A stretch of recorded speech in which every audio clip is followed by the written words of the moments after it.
Assalamualaikum warahmatullahi wabarakatuh. Innal hamdalillahi nahmaduhu wa nasta'inuhu wa nastaghfiruh wa na'udzubillahi min syururi anfusina wa min sayyiati a'malina.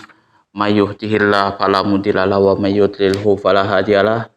Asyhadu an la ilaha illallah wahdahu la syarikalah wa asyhadu anna Muhammadan abduhu wa rasuluh.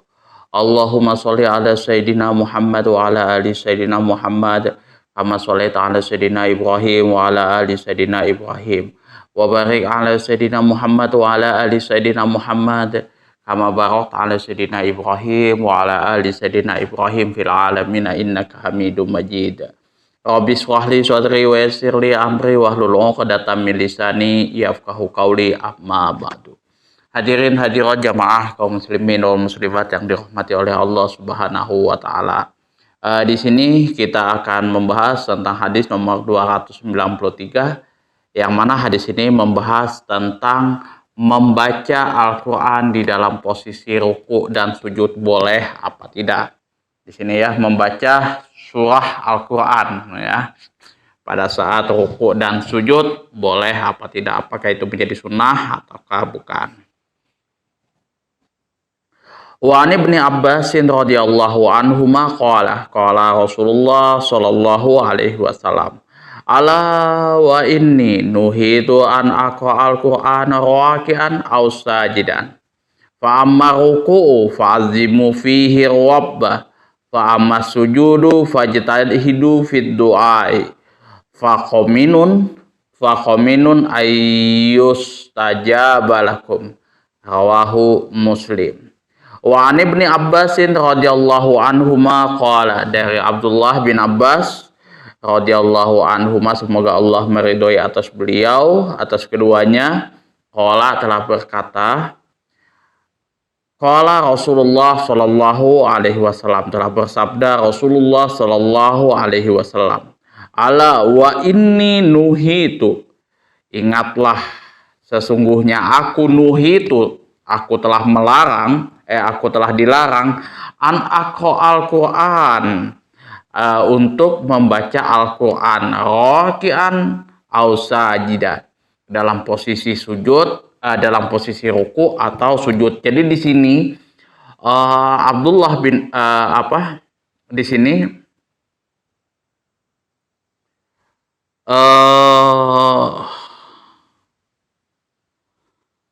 Di sini Rasulullah Shallallahu Alaihi Wasallam mengatakan, bersabda di sini bahwasanya beliau telah dilarang untuk membaca Al-Quran dalam posisi ruku dan sujud. Fa'amma ruku, dan apabila kita dalam posisi ruku, fa'azimu, maka di sini hendaklah kita mengagungkan fihi rabbah, pada waktu ruku tersebut Tuhan kita ya. Fa'amas sujud, dan adapun waktu sujud, fajtahidu, maka bersungguh-sungguhlah fit doai, dalam berdoa. Faqominun, maka seseorang tersebut telah layak ayustajaba lakum, untuk dikabulkan doanya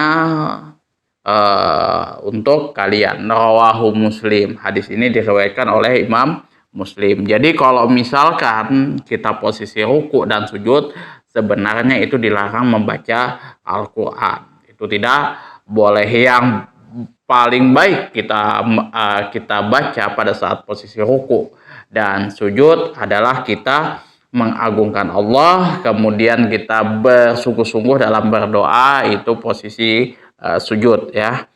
Nah, kemudian kita lihat makna keseluruhannya. Kita telaah satu persatu setiap hadis itu, makna keseluruhannya seperti apa, kemudian analisis lafadznya seperti apa, kemudian baru fikih hadisnya. Jangan sampai teman-teman membaca ayat Al-Quran atau fikih atau hadis kayak gitu cuman dibaca saklek kayak gitu aja, kayak gitu ya sudah, kayak gitu langsung telan sampaikan, itu nggak bisa. Yang pertama adalah makna keseluruhannya, ruku dan sujud merupakan rukun sholat ya. Jadi ruku, sujud itu merupakan rukun sholat. Bahkan kalau di dalam mazhab Syafi'i itu ruku dengan itidal, ruku dengan tumakninah, itidal dengan tumakninah, sujud dengan tumakninah, duduk di antara dua sujud dengan tumakninah. Pokoknya semua yang itu dibarengi dengan tumakninah. Itu ya. Ada beberapa hal yang mesti harus dibarengi dengan tumakninah. Itu masuk daripada rukun sholat.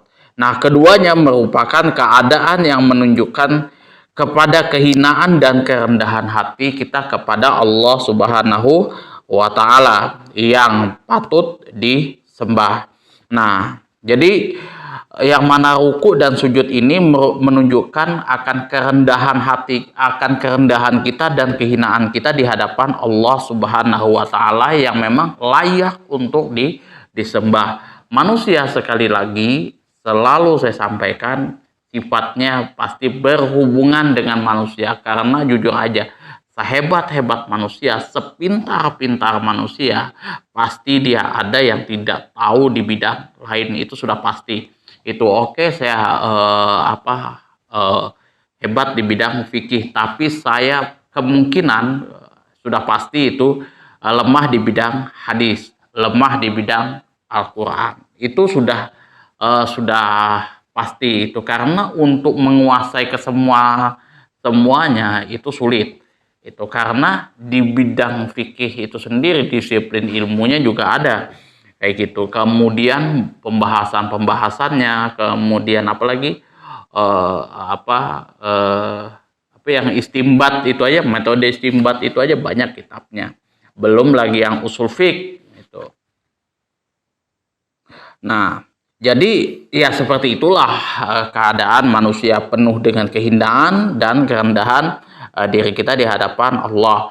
Nah, kita secantik-cantik kita, seganteng-ganteng kita cowok kayak gitu, kalau kita kentut ya bau juga kan. Nah, itu bentuk salah satu bentuk kehinaan kita juga gitu.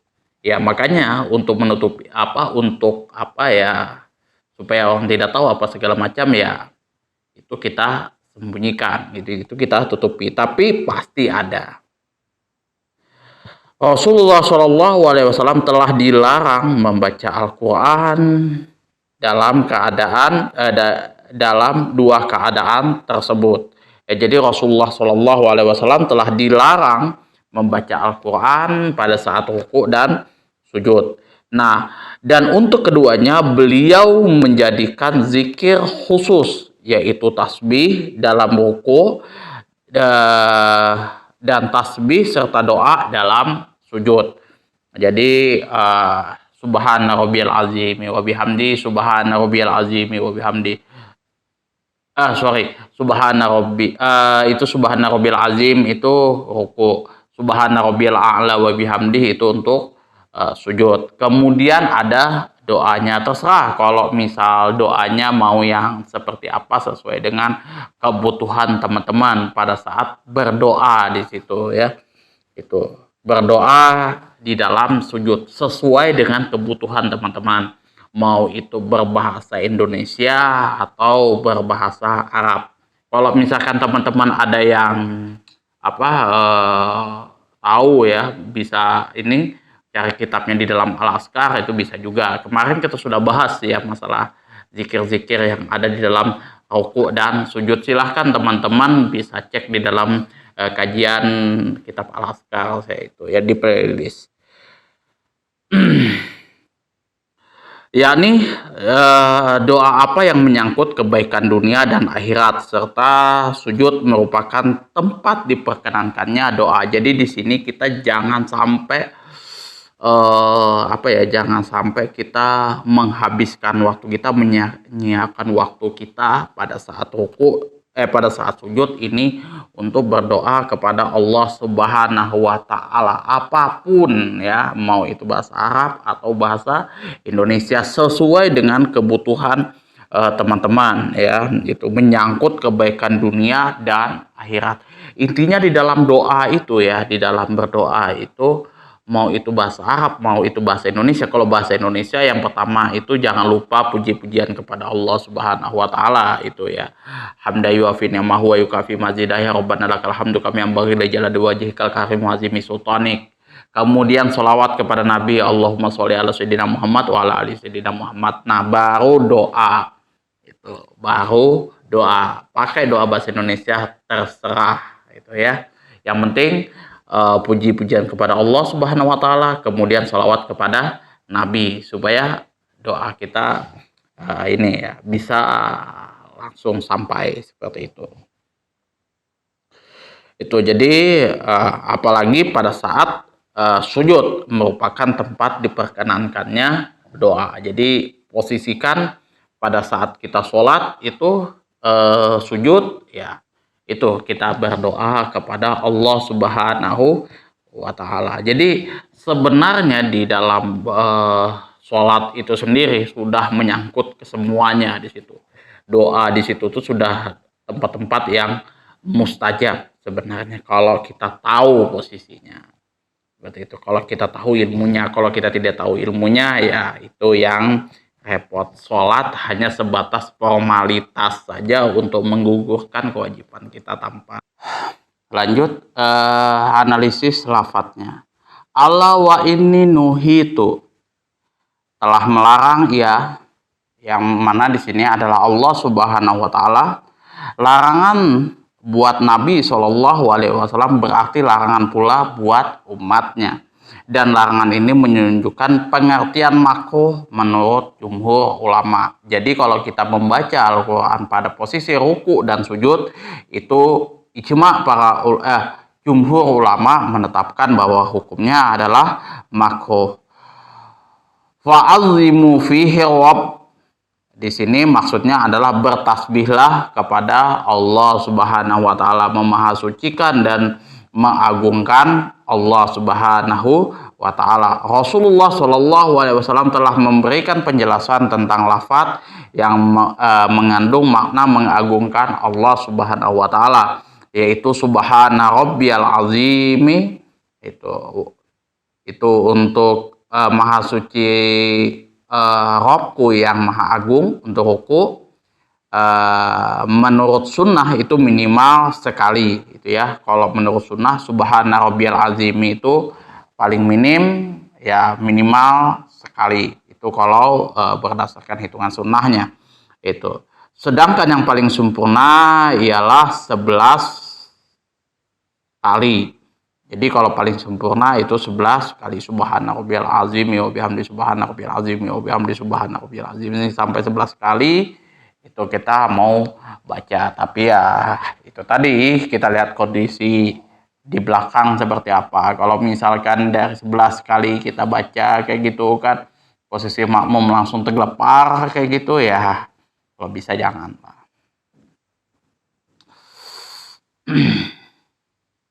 Hal ini bila tidak meresahkan makmum atau keluarnya waktu sholat. Jadi kalau misal itu tadi bisa kita lakukan 11 kali, yaitu tadi makmum tidak resah atau tidak keluar waktu sholat. Karena waktunya kelamaan akhirnya waktu misal maghrib selesai, itu tidak boleh. Apabila hal tersebut dapat menyebabkan salah satu dari kedua akibat tadi, maka bacaan tasbih harus diperpendek, tidak boleh dibaca 11 kali. Itu jadi kalau misal posisinya memang sudah darurat dan tidak bisa diperpanjang seperti itu, dibaca 11 kali, maka di situ hukumnya tidak boleh. Itu jadi harus diperpendek paling tidak tiga kali lah seperti itu. Umum kalau di Indonesia 3 kali. Itu. Ammas sujudu fajtahidu fit doa. Dalam sujud perbanyaklah membaca doa, karena sujud merupakan keadaan kita, posisi kita dekat dengan Allah Subhanahu wa taala. Dengan demikian menyebabkan semua doa yang kita lakukan itu terkabul oleh Allah Subhanahu wa taala. Jadi posisi sujud itu bersungguh-sungguh, itu posisinya bersungguh-sungguh kita berdoa kepada Allah Subhanahu wa taala. Caranya apa?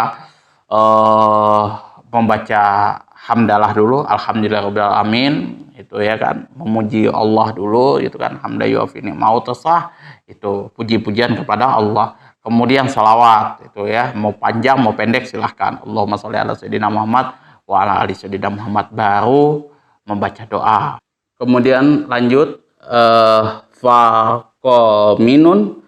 fakominun di sini maksudnya adalah berhak dan layak untuk diperkenankan atau dikabulkan oleh Allah Subhanahu wa taala. Kemudian kita lihat fikih hadisnya. Yang pertama, dilarang membaca Al-Quran ketika ruku dan sujud, karena kedua keadaan tersebut merupakan keadaan yang pada lahiriah memberikan kesan tentang kehinaan. Nah, makanya di sini dilarang untuk membaca Al-Quran. Yang dianjurkan bagi pembaca Al-Quran ialah membacanya dalam keadaan yang terhormat demi memuliakan Al-Quran dan sekaligus menghormati si pembaca, dan kedudukannya seakan-akan sedang berbicara kepada Allah Subhanahu wa taala. Jadi bukan posisi kita merendahkan diri kita di hadapan Allah Subhanahu wa taala pada saat ruku dan sujud, tapi posisi kita ya pada saat berdiri atau di luar daripada sholat, itu baru kita bisa membaca Al-Quran. Tapi kalau kita pada saat merendahkan diri kita di hadapan Allah Subhanahu wa taala, maka di situ tidak dianjurkan kita membaca Al-Qur'an, karena itu akan di situ tidak memuliakan Al-Qur'an. Di situ demi memuliakan Al-Qur'an dan sekaligus menghormati si pembaca. Yang kedua, disyariatkan memperdengarkan bacaan Subhana Rabbiyal Azimi wa bihamdi. Jadi kita membaca Subhana Rabbiyal Azimi wa bihamdi itu posisinya telinga kita mendengar. Menurut Imam Ahmad bin Hambal di sini mengatakan bahwa hal tersebut adalah wajib hukumnya. Tetapi menurut jumhur ulama hanya sunat, karena berdalilkan hadis yang berlaku buruk terhadap sholatnya. Karena sesungguhnya Rasulullah Shallallahu Alaihi Wasallam tidak mengajarkan tasbih itu kepadanya. Seandainya bacaan tasbih itu wajib, niscaya beliau memerintahkan untuk membacanya. Jadi membaca tasbih itu tidak wajib tapi sunnah ya. Jadi jumhur ulama mengatakan sunnah, tapi Imam Ahmad bin Hambal mengatakan bahwa tasbih tersebut adalah wajib. Itu ya. Subhana Rabbiyal Azimi Subhana Rabbiyal Azimi. Kemudian yang ketiga, sujud. Dalam sujud disyariatkan berdoa, dan doa apapun untuk memohon kebaikan di dunia dan di akhirat, serta memohon perlindungan dari keburukan keduanya.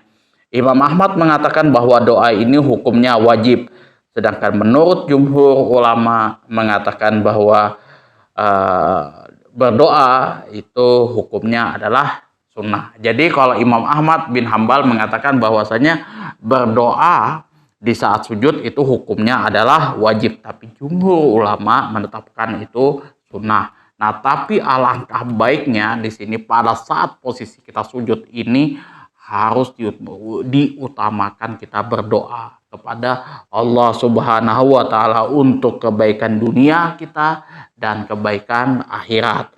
Ya, terserah. Kalau misalkan teman-teman berdoa, sekali lagi ini ya, kalau misalkan teman-teman berdoa di waktu sujud tersebut, istilahnya menggunakan bahasa Indonesia juga tidak ada masalah, menggunakan bahasa Arab juga tidak ada masalah, sesuai dengan intinya, sesuai dengan kebutuhan teman-teman semuanya. Kalau misal kebutuhannya apa dan lain sebagainya yang mau dicurahkan di situ, silahkan. Tapi intinya sekali lagi saya sampaikan di sini, yang pertama kali harus dibaca adalah puji-pujian kepada Allah Subhanahu wa taala, kemudian sholawat kepada Nabi, baru kita berdoa di situ sesuai dengan kebutuhan kita, sesuai dengan hajat kita. Nah, baru kita ini. Nah, sebagaimana yang kita sudah sebutkan di fikih hadis nomor 3, Imam Ahmad bin Hambal mengatakan bahwa ini adalah wajib, sedangkan jumhur ulama mengatakan sunat. Jadi yang namanya berdoa kepada Allah Subhanahu wa taala itu hukumnya sifatnya bebas ya, bebas sesuai dengan kebutuhan ya. Kalau mau bahasa Arab silahkan, kalau mau bahasa Indonesia juga silahkan sambil belajar ya kan. Kalau misalkan teman-teman baru belajar kayak gitu kan, baru menghafal, silahkan cukup membaca cukup hafalkan eh, pujian kepada Allah kayak gitu kan, yang Alhamdulillahirabbil alamin, kemudian baru Allahumma sholli ala sayyidina Muhammad, seperti itulah minimnya, seperti itu. Baru kita berdoa seperti itu. Jangan sampai tanpa doa ini nanti takutnya tergantung kayak gitu. Baru ditutup juga dengan pujian kepada Allah, juga sholawat kepada Nabi. Itu adalah anunya, tata caranya. Jadi teman-teman bisa belajar sendirilah di situ, nanti bisa belajar sama ustadz yang lain atau yang bagaimana kayak gitu kan, pembukaan dan penutupan daripada doa itu. Nah, doa itu yang di tengah-tengah itu, nah itu terserah teman-teman mau yang seperti apa sesuai dengan kebutuhan. Nah, di luar daripada itu pun, di luar daripada sholat juga mesti harus dibarengi, dibuka dengan pujian kepada Allah, kemudian sholawat kepada Nabi, berdoa, kemudian ditutup dengan pujian kepada Allah, kemudian sholawat kepada Nabi. Itu kode etiknya kita ya. Karena kalau kita minta sama Allah Subhanahu meminta kepada orang itu aja pasti kita puji-puji dulu kan ya Allah. Bosku gimana nih kan, sudah gajian belum kan, masa bosku yang baik hati, ya, dermawan dan lain sebagainya, padahal pelit nih bosnya kayak gitu kan, tapi kan kita puji-puji dia juga dulu kan, jilat-jilat lah itu kan. Iya istilahnya kayak gitulah, gambarannya kurang lebihnya seperti itulah. Itu kan supaya dia senang, kita bisa dekat, hubungan bisnis jadi lancar dan lain sebagainya. Dalam bahasa kasarnya menjilat lah kayak gitu ya. Kalau misalkan sudah terlalu lebay itu biasa kalau kita tuh bahasanya itu sudah menjilat. Tapi kalau kepada Allah Subhanahu wa taala ya memang sudah nggak bisa lagi, itu sudah nggak bisa lagi, itu sudah wajib, itu puji-pujian kepada Allah Subhanahu wa taala dan Rasulnya itu mesti harus kita sampaikan pada saat kita pada saat pembukaan doa dan penutupan daripada doa. Itu wajib dilakukan supaya lekas sampai itu. Nah, baru lebih-lebihnya itu ya bahasa Indonesia, isi doanya itu bahasa Indonesia, itu tidak ada masalah sebenarnya. Tuh ya, kalau kemarin-kemarin yang saya ributkan itu saya nggak paham itu di mana letak masalahnya. Saya juga nggak ada masalah, nggak tahu juga kayak gitu letak masalahnya di mana kayak gitu, tahu-tahu ya di luar daripada kontrol saja itu terjadi keributannya. Saya wallahu alam bisawab itu.